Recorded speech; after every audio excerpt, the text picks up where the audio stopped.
My cheating wife broke me, but her mistake led me to the woman who truly saved my life and heart. Jake stood by the floor-to-ceiling windows of his luxurious Seattle hotel suite, watching the rain streak down the glass. The city below was alive with movement, headlights cutting through the mist, pedestrians hurrying under umbrellas, but inside his penthouse, everything was still. The only sound was the rhythmic chopping of vegetables against the wooden cutting board as he prepared his dinner. Cooking had become his escape. A way to ground himself in the present. A distraction from the storm that had raged inside him ever since his wife, Laura, betrayed him. Even now, nearly 2 years after the divorce, the memory of her infidelity twisted something deep in his chest. He had built a life with her, trusted her, loved her. And she had thrown it all away for a cheap affair. It wasn't just the betrayal that haunted him, it was the humiliation. The way she had tried to take him for everything in the divorce, claiming she deserved half of what he had built. The company that his grandfather started. The company he had spent years growing into a multi-million-dollar empire. Jake exhaled slowly, shaking off the thoughts. His therapist had warned him about this, about the way Laura still lived in his head, poisoning his ability to move forward. She doesn't control you anymore. He had done everything right to heal. Therapy. Meditation.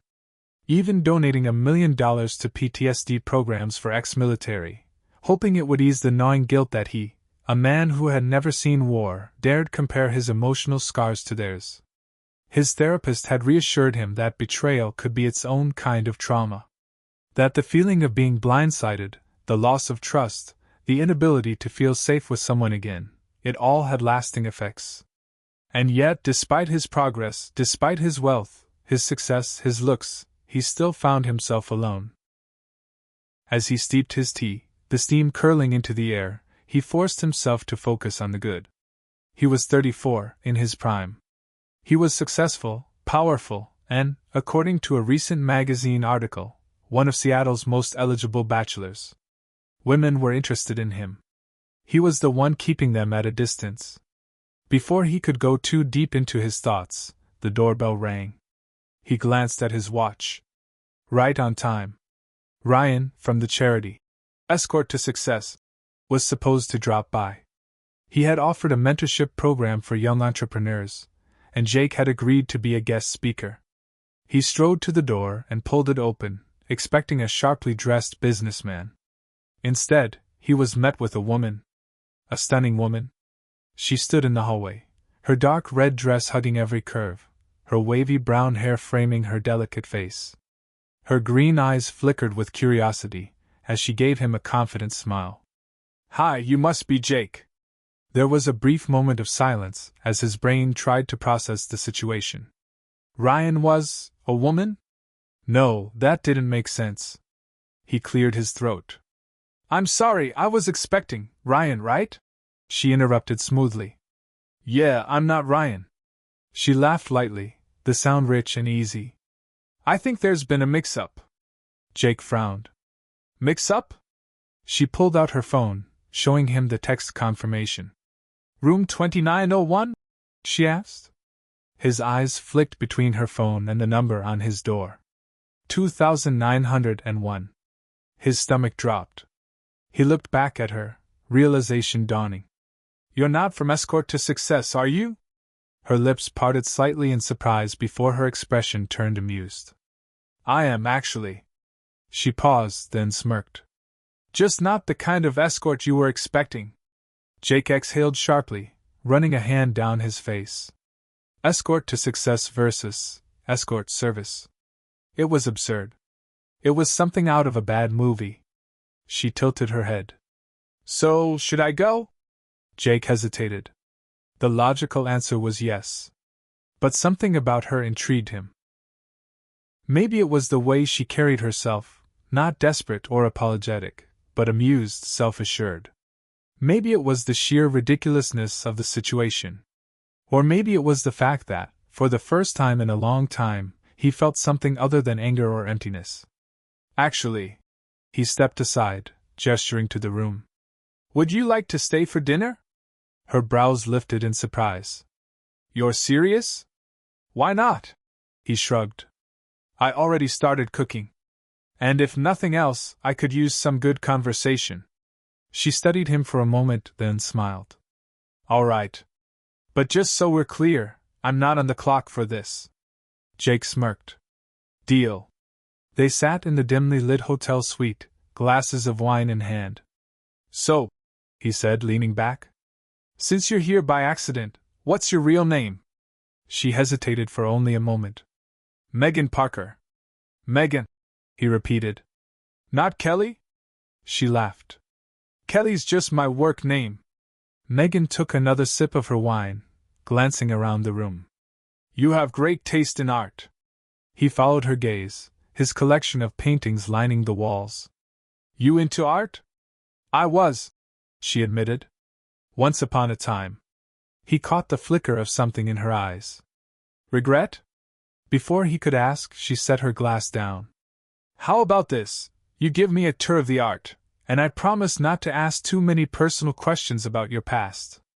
Jake chuckled but shook his head. Actually, I have a better idea. She raised a brow. Let's go out, he said. There's a place I think you'll like. The restaurant was a quiet, upscale farm-to-table spot, the kind of place that focused on fresh ingredients and a warm atmosphere rather than overpriced extravagance. They were seated in a private booth, the soft glow of candlelight making Megan's features look even softer, more inviting. Over dinner they talked. She told him about her love of art, how she used to work in galleries before life threw her a curveball.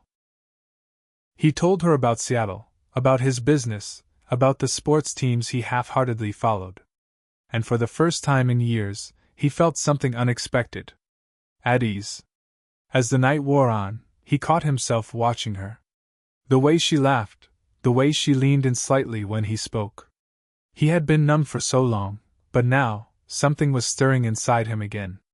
Maybe it was the wine. Maybe it was the absurdity of how they met. Or maybe, just maybe, it was Megan. The soft hum of conversation and the clinking of silverware filled the cozy restaurant as Jake leaned back in his chair, watching Megan with growing fascination. The mix-up should have been an awkward disaster, but instead, the night had unfolded into something unexpected, easy. He hadn't felt this comfortable around a woman since before his divorce. So, he said, swirling his wine glass, you never actually told me how you ended up here. Not here as in the mix-up, but this. He gestured subtly at her. Megan hesitated for a fraction of a second, then smiled, though there was something guarded in her eyes. I used to work in the art world, she said. Gallery sales, commissions, that kind of thing. I loved it. But then the market shifted, layoffs happened, and I lost my job. Jake raised an eyebrow. And that led to... She let out a small, wry laugh. A messy divorce, 2 daughters to support, and bills that didn't care whether I had a job or not. I held up for a while, tried to get back into the industry, but Seattle's art scene isn't exactly overflowing with opportunities. Eventually, I ran out of options. A friend suggested this line of work, just to make ends meet. One night turned into a few, and then, well... Jake studied her, taking in the calm way she spoke about it. She wasn't ashamed. She wasn't looking for pity. She was simply telling her story. You don't seem like you belong in that world, he said. Megan arched an amused brow.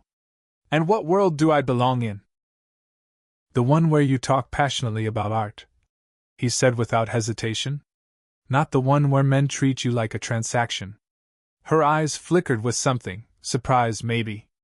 But before she could answer, her phone buzzed on the table. She glanced at the screen, then sighed. Give me a second. As she answered, Jake took another sip of his wine, absent-mindedly glancing around the restaurant. He wasn't sure why he cared so much about her story. Maybe it was because she reminded him of himself in a way, someone who had been dealt a bad hand but refused to let it break them. Megan returned seconds later, laughing under her breath. Well, that clears things up. What does? The mix-up. That was my agency calling, checking if I was still with my client in room 1901. Jake blinked, then let out a short laugh. 1901, not 2901. Yep. She smirked. I was not supposed to be here tonight. He shook his head in amusement.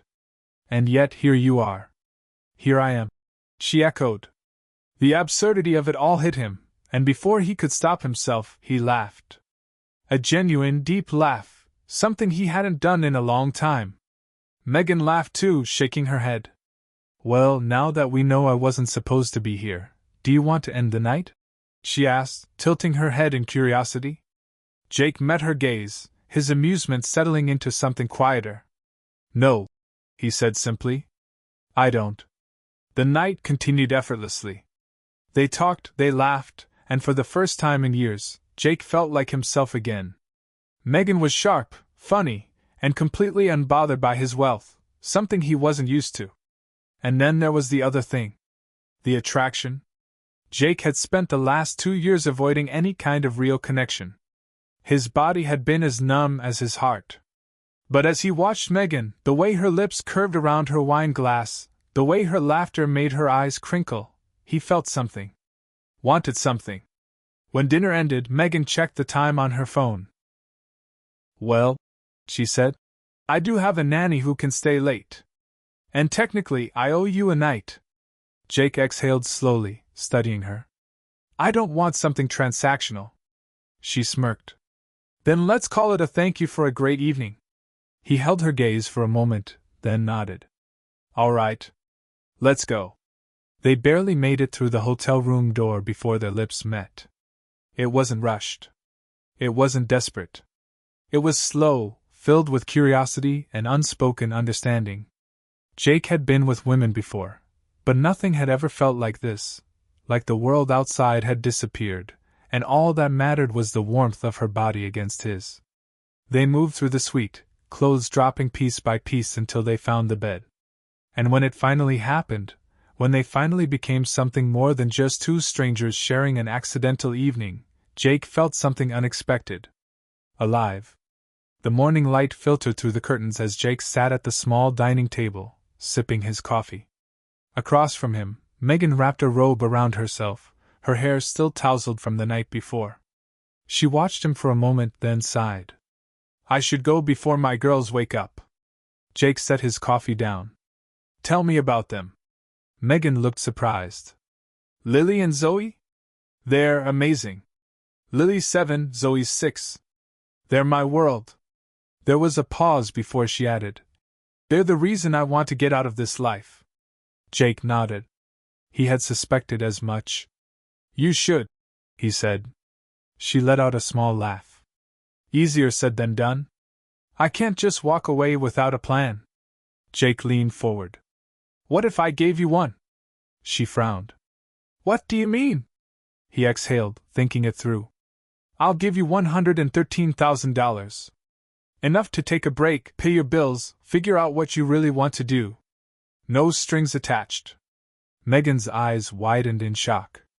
Jake, that's insane. I don't think it is. Her expression turned wary. What do you really want? He held her gaze. A real relationship. No business, no transactions. Just you, me, and a chance to see where this goes. Megan stared at him, her walls coming up. Jake, I'm 38. You're 34. I'm an escort. I have kids. Why would a man like you want? Because you're more than that. He interrupted. You're funny, smart, beautiful. You make me feel normal again. And I don't care about your past, I care about you. Megan's lips parted slightly, as if struggling to process his words. Take a month. He continued. Just 30 days. Let me meet your girls. Let's see if we fit. She hesitated. Then, finally, she whispered, Okay. And just like that, everything changed. Megan had always carried her past like a weight on her shoulders, but one evening, as she and Jake sat curled up on his couch, she finally let it all spill out. I hated what I was doing, she admitted, staring into her glass of wine. Every time I put on a dress and met a client, I felt like I was losing a piece of myself. But I had no other choice. I couldn't let my girls suffer. Jake reached for her hand, squeezing it gently. You don't have to do it anymore. She sighed. I tried getting my old life back. I applied to every gallery, every art consultancy. But no one would hire me. She hesitated before adding, because of something I didn't even do. What happened? There was a theft at one of the galleries I worked for. Some expensive pieces went missing. I had nothing to do with it, but one of my coworkers threw my name into the mix. I was never charged, but rumors spread, and no one wanted to take the risk of hiring me after that. My reputation was ruined. Jake frowned, already making a mental note to look into it. And your ex? She exhaled sharply. Died in a car accident 2 years ago. He wasn't a bad man, but he left us with nothing. No savings, no life insurance. Just bills I couldn't pay. Jake studied her, seeing the exhaustion in her eyes. But more than that, he saw her strength.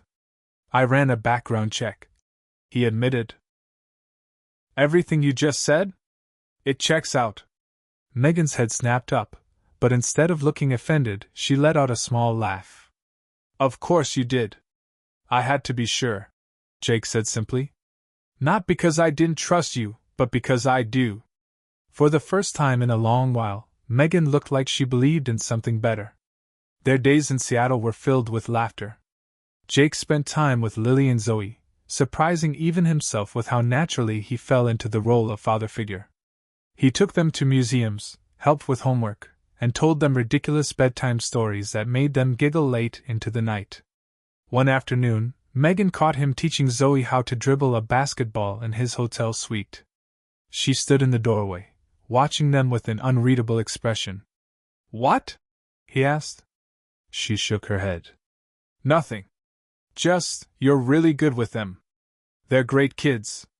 Her voice softened. Yeah. They are. Jake didn't need to say anything else. He already knew this was where he was meant to be. A month later, he took Megan and the girls to Chicago to meet his family. It didn't go as smoothly as he had hoped. His parents were polite but distant, their disapproval evident in the way his mother's smile never quite reached her eyes. His father asked a lot of questions, some subtle, some not so subtle, about Megan's past. Jake didn't care. He had already made his choice. Then there was Laura. They ran into her at the hotel pool. She was lounging in a designer bikini, sipping a cocktail like she hadn't shattered his world 2 years ago. Jake, she purred, standing as he approached. I was hoping I'd run into you. Her eyes flicked to Megan, scanning her like an opponent sizing up competition. Megan stood tall, unimpressed. Jake didn't give Laura a chance to start her manipulations. He slipped an arm around Megan's waist and smirked. Sorry, can't chat. I'm here with my fiancé. Megan stiffened beside him. Laura's eyes widened. You're what? Jake grinned. You heard me. Laura's face twisted in disbelief, but before she could say another word, Jake led Megan away. As soon as they were out of earshot, Megan turned to him. Fiancé? Jake shrugged. Felt right. She raised an eyebrow. Did it now? He reached into his pocket, then held something out to her. A tiny, crinkled piece of foil, folded into the shape of a ring. Megan stared at it, then burst out laughing. Are you serious? He grinned. Dead serious. She bit her lip, looking down at the ridiculous makeshift ring, then back up at him. Okay, she whispered. Yes. Jake slipped the foil ring onto her finger, and for the first time in his life, he felt completely at peace. A year later, Jake legally adopted Lily and Zoe. His parents, initially hesitant, came to adore Megan and the girls once they saw how much happiness they brought him. Laura, meanwhile, faded into nothing but a distant memory. Jake had once believed that his ex-wife's betrayal had ruined him. That she had broken something inside him that could never be fixed. But looking at his new family, Megan laughing in the kitchen as Zoe helped her bake, Lily curled up beside him on the couch, he knew the truth. Laura hadn't broken him. She had led him here. To the life he was always meant to have.